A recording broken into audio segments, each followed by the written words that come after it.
nang ako'y nanonood po sa YouTube at sa Facebook Live kanina, tumutulo po ang luha ko.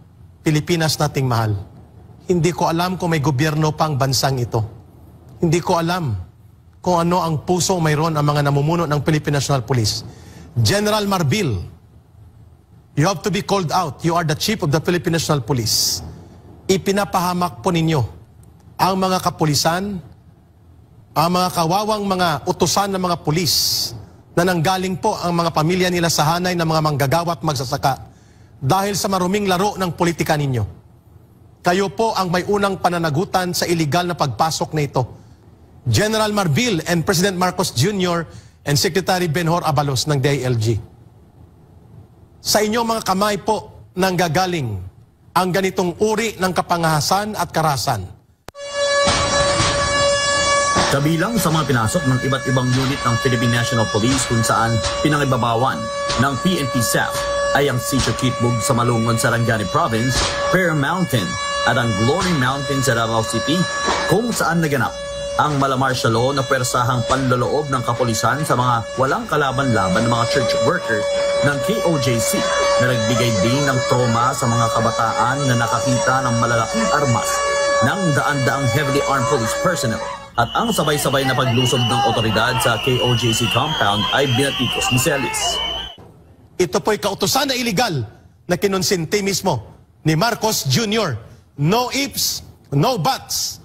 You can only search the compound, any property, if there is a clear order na may search warrant kayo na nakasaad sa utos ng korte.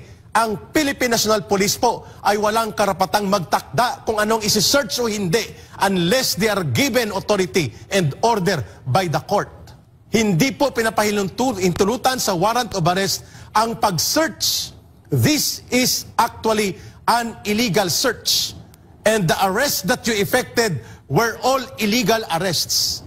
Sa sobrang pagkasipsip po ninyo kay Lisa Araneta, kay Bongbong Marcos, nakalimutan ninyo na ang batas ay nangingibabaw kanino man, even to the President. Dahil dito ay pinakiusapan ni Ka Eric ang PNP chief na aralin nitong mabuti ang batas dahil sa umunoy pagpapakita ng kapulisan sa walang habas na paglabag sa batas sa ginagawang panghaharas sa mga worker ng KOJC at sa paninira ng properties nito na kung saan ang dokumentong daladala ay warrant of arrest at hindi search warrant. Ang tanong, wag sanang ma-offend ang ating mga kaibigan sa Iglesia ni Cristo. Kung nagkataon ba, General Marbil, Bongbong Marcos Jr., na ang organisasyon ni Pastor Kibuloy ay kapareho ng Iglesia ni Cristo. Ganon din po ba ang gagawin ninyo? Na pangbabastos at pangbababoy sa mga taong walang kinalaman sa terorismo, pero kung tratuhin nyo ay sobra pa sa terorismo. Can you do that if the organization like this is like Iglesia ni Cristo or the Roman Catholic Church? Bakit kayo ganon?